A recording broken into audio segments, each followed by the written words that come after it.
I'm Tracina Gray with the CTV News Update. Seniors lined up for the COVID vaccine in Glenarden. This was a scene at the American Legion Hall this morning.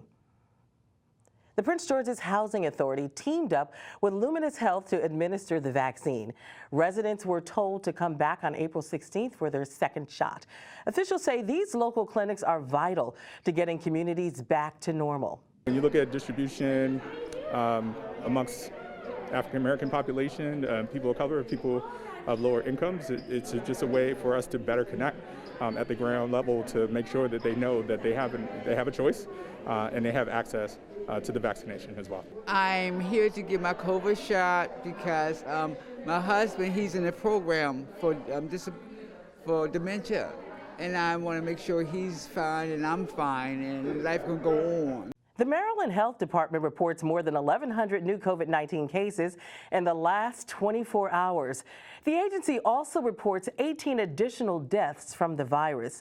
This brings the state's total death count to more than 7,900. Currently, more than 800 Marylanders are in the hospital with COVID.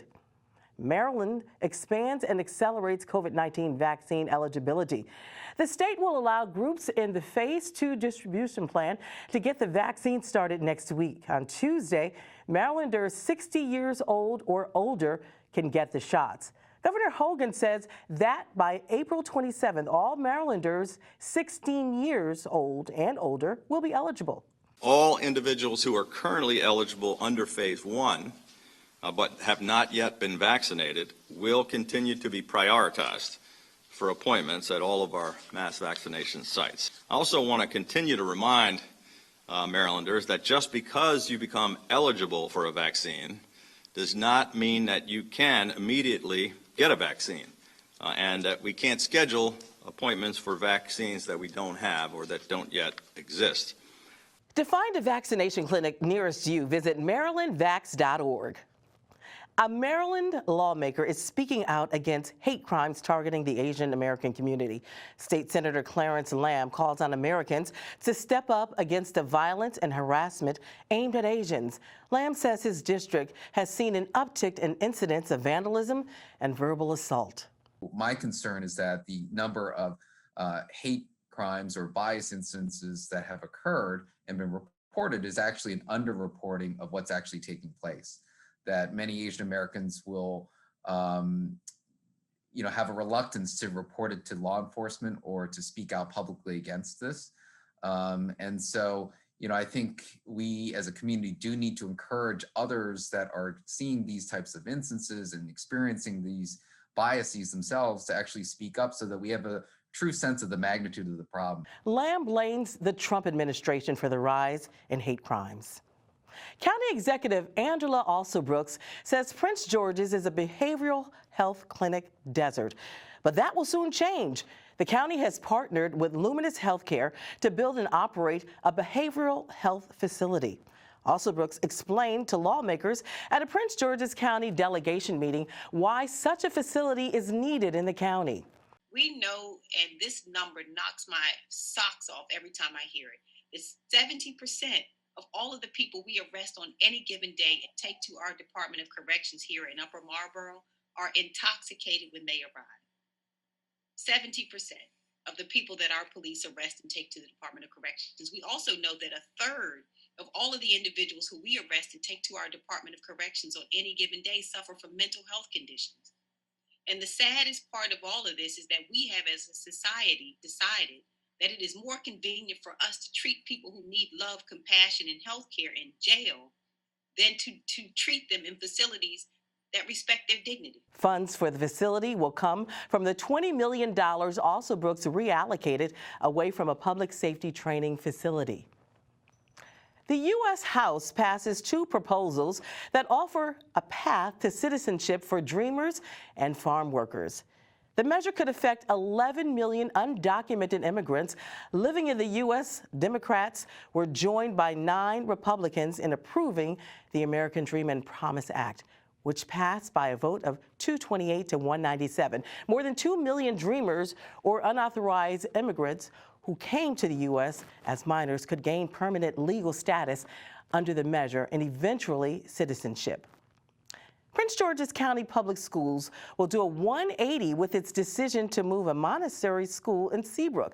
The district had planned to move Robert Goddard Montessori students to the former Meadowbrook Elementary in Bowie. That sparked a strong reaction from parents who objected to the plan, in part because Meadowbrook doesn't have a gym or science labs. The district now says the students will remain at the current site through 2022-23 academic year. You're watching CTV News. I'm Tracina Gray. Back in a moment. For the latest information on COVID-19 in Maryland, visit the State Health Department website. That's health.maryland.gov. Again, health.maryland.gov. Click the link to the COVID-19 information portal. There you'll find all the latest information about coronavirus. You'll find daily updates on cases and fatalities. Answers to questions about testing and the governor's stay-at-home order are available as well. For specific information about Prince George's, visit PrinceGeorgesCountyMD.GOV. That's PrinceGeorgesCountyMD.GOV. The site offers information about local services for residents and businesses. There's a link for COVID-19 relief donations. Also, food pantry locations are listed. And if you have any questions, call the county COVID-19 hotline at 301-883-6627. That's 301-883-6627.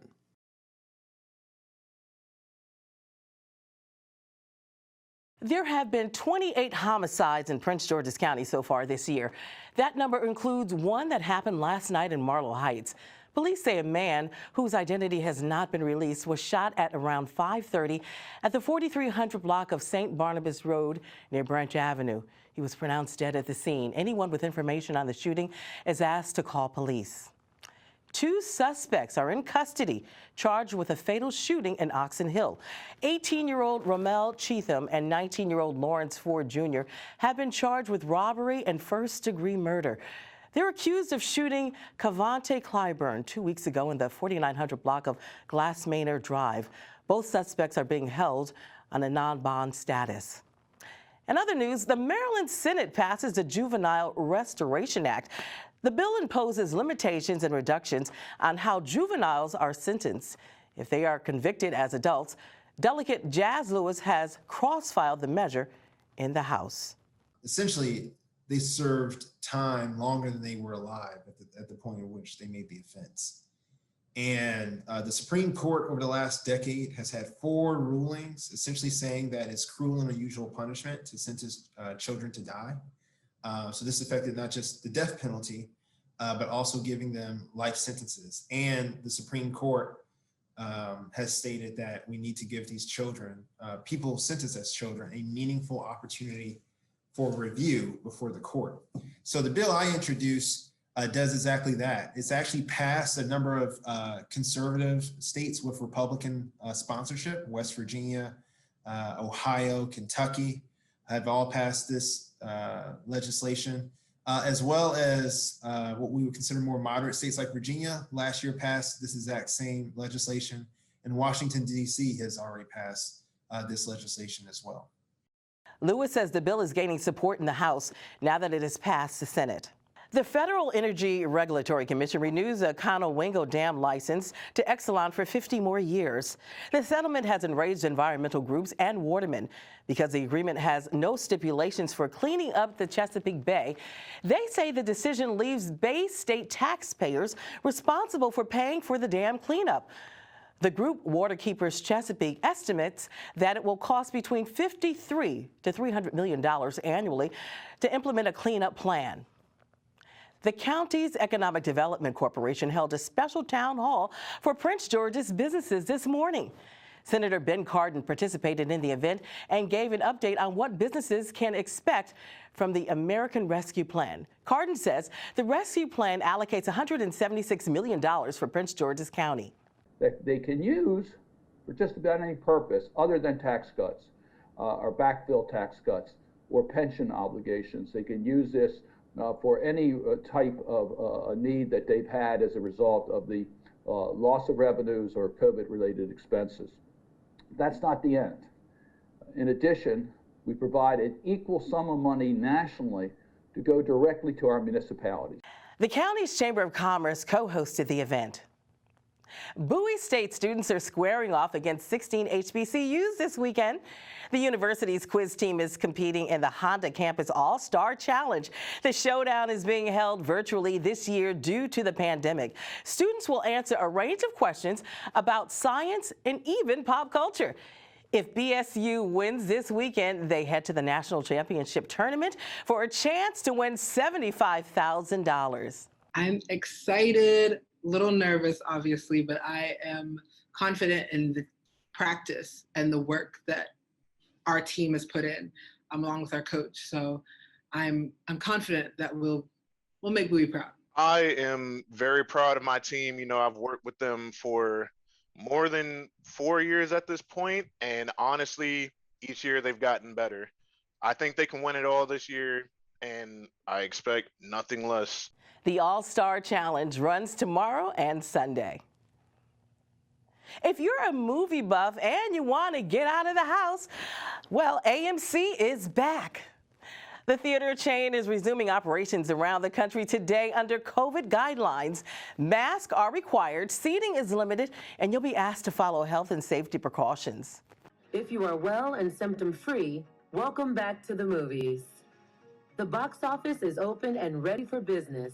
If you choose to buy tickets at the theater, follow the signs and maintain social distance as you make your way toward the cashier or ticketing kiosk. AMC has several theaters in Prince George's County. NFL news. If he's going well, they call him Fitzmagic. If he's playing poorly, they call him Fitztragic because of his tendency to throw interceptions. Which version will show up for the Washington football team? Fans certainly want to know as new quarterback Ryan Fitzpatrick addressed the DC media. I'm playing better right now than I've ever played in my career, and I just feel like I've got a lot of great football ahead of me, which sounds crazy. Being 38 years old, it's never really been about the big arm for me, and so my arm is as strong as it's ever been, but those aren't the things that are going to jump out. It's more the timing, the anticipation, getting us in the right play, and those things have really developed as my career has gone on. Every time I go to a new place, it's just a new opportunity. It's just a new adventure, a new journey for me. And I kind of get to reinvent myself every year on a new team, and I have to prove myself again. I have to earn the respect of the guys. And so those are the things that get me really excited about this game. And for this opportunity in particular, it's the same thing it's been my whole career. I'm going to have to go out there. I'm going to have to earn it. I'm going to have to earn guys' respect by the way that I play, by the way that I prepare, by the way that I present myself every single day. And I'm looking forward to doing that. The Washington football team signed Ryan Fitzpatrick to a one-year contract this week. The 38-year-old has played for 8 teams over 16 years. Last season, he quarterbacked for the Miami Dolphins. Earlier this week, the clock sprang forward. Tomorrow, the vernal equinox arrives. It is the date when the northern hemisphere begins to tilt toward the sun, giving us those much-wanted longer days and warmer temperatures, and beautiful gardens, in fact. And while it's spring in the northern hemisphere, it will be autumn in the southern hemisphere. Spring arrives, by the way, for us at 5:37 tomorrow morning. Hey, let's get a quick check on our 3-day weather forecast. Tonight, clear skies with a low around 31 degrees. Saturday, sunny with a high near 55 and a low around 35. Sunday and Monday, woo, it's going to be nice. Daytime temperatures reaching in the 60s, upper 60s, and evening temperatures fall around the mid-30s. And now for the community calendar. Looking for a new activity? Well, become a certified water quality citizen scientist. Gain hands-on experience collecting data and water samples throughout the area. Participants will attend a training course, in-person demos, and complete a certification test. Virtual training will be held on April 14th through the 21st and April 24th at 10 a.m. and 1 p.m. For more information, visit Anacostia.riverkeeper.org. And that wraps up our CTV News Update. I'm Tracina Gray. Thanks for watching. Good night and have a great weekend.